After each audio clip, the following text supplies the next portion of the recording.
I had the keys in my hand, the deed already recorded, my moving truck still idling at the curb, and the president of the HOA was standing on my porch telling a 911 operator I was an intruder. Then she looked right at me and said loud enough for the whole street, "People like you don't get to live here." That was my first minute in the house I paid for. My name's Ethan Rivera. I'm 31, born and raised in the U.S., and yeah, my dad's Mexican, my mom's white. I didn't move to Maple Ridge Estates because I wanted drama. I moved there because it looked quiet, clean, predictable. The kind of place where nobody even leaves a bike in the driveway overnight.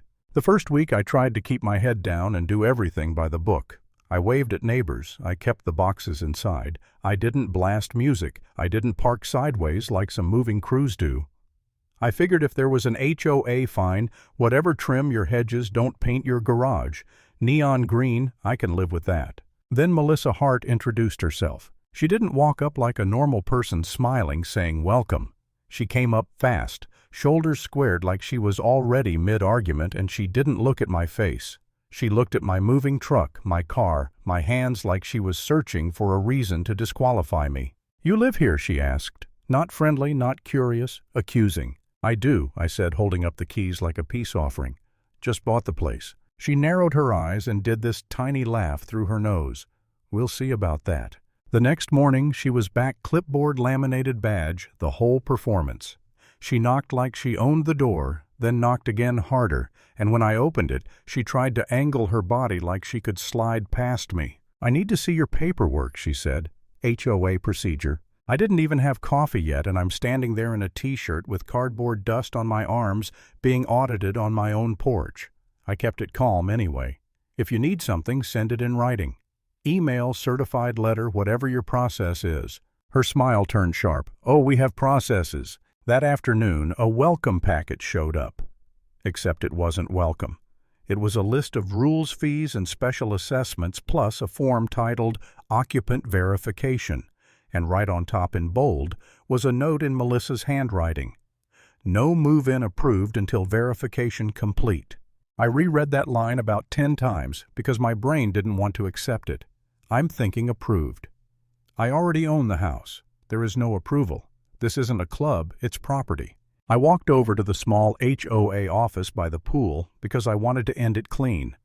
Melissa was there, of course, sitting behind the desk like a judge. I said, "This says I can't move in until you verify me. What does that mean?" She leaned back and crossed her arms. "We have standards for this community." "Standards like what?" I asked. She tilted her head, eyes locked on me, and said it with that slow, sugary tone that's not sugar at all, like, "Making sure we don't get the wrong kind of people moving in next door." I felt my stomach drop because now it wasn't about paperwork, it was about me. I said, "I'm the owner. I have my closing documents. I can show you my deed." Melissa's mouth twitched like she was amused, with a last name like Rivera Shore. That's when I stopped trying to be nice. I went home, scanned everything, and emailed the HOA board directly. Not Melissa, because if she wanted to play gatekeeper, I wanted a paper trail that didn't run through her hands. For a couple days it got quiet. Not peaceful, just quiet in that way a storm gets quiet right before it hits. Then the notices started. First one, my trash bin was visible from the street. It wasn't. It was behind my fence exactly where the rule book said.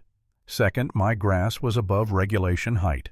I'd just had the yard cut, the clippings were still in the bag by the garage. I laughed at the first notice. Then the second notice showed up with a fee attached. $50. Then a late fee warning. Then a threat of administrative action. By the end of week 2, my fridge had more violation papers than groceries. Parking violation because my car was too close to the curb. Another parking violation because it was too far from the curb. A noise complaint on a night I wasn't even home. A porch light violation because it was allegedly on past 10 p.m., which was funny because I didn't even know how to set the timer yet. It wasn't random. It was targeted. The kind of targeted where you start to realize someone is watching your routines, your driveway, your door. And Melissa, she'd show up just often enough to remind me she was enjoying this. She'd appear on the sidewalk with her clipboard pretending to inspect flower beds, then glance up at me with that satisfied little grin. One time she called out, "Make sure you read the guidelines, Maple Ridge is a special place." I wanted to snap back. I wanted to say something mean and loud so the whole neighborhood could hear it. But I'd dealt with people like her before, and the second you give them a quote, they turn it into a weapon. So I swallowed it and kept records. Every notice got photographed. Every envelope got saved. I started logging dates, times what the notice claimed, what was actually true. I mounted a camera over my garage, another over the front porch, and I made sure the timestamps were accurate. Still, even with the evidence, I'm not going to lie, it messed with me. There was a night I sat at my kitchen table staring at these piles of paper, and I felt this heavy, stupid exhaustion settle into my bones. Not sadness, not tears, just this cold thought. Is this really what my life is now? A house I worked for turned into a daily stress test because one woman decided she didn't want me near her. I even caught myself thinking for a second, maybe I should just sell it. Not because she was right, she wasn't, but because constant pressure does something to you. It makes you want quiet more than you want justice. Then I got a knock from my neighbor, Robert Thompson. He didn't come in with drama. He stood on my porch, hands in his jacket pockets, and said, "Hey, I saw Melissa by your place again. You doing okay?" I gave him the short version because I didn't know who to trust. Robert nodded and said, "She's done this before, different reasons, same playbook." I asked, "What do you mean?" He hesitated like he was choosing words carefully. "When she found out you were buying this house, she tried to pressure the board to stop the sale. Said it would hurt property values. The board told her no. So now she's doing it her way." Hearing it out loud flipped a switch in me, because now I wasn't imagining patterns, there was a pattern, and it had intent.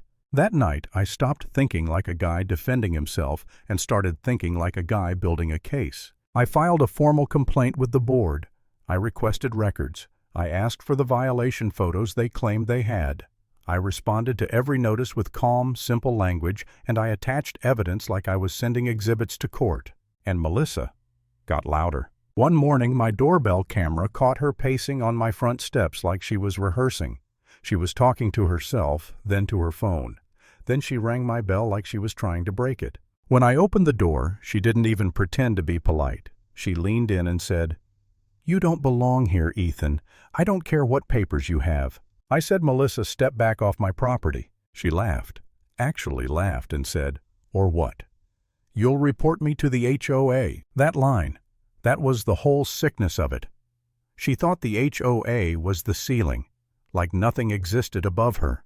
Then she did what people like her always do when they're used to getting away with it. She called 911. Right in front of me, she turned her body slightly so the camera could catch her fear face, and she told the dispatcher there was a suspicious man trying to force his way into a home. My home. She said she felt unsafe.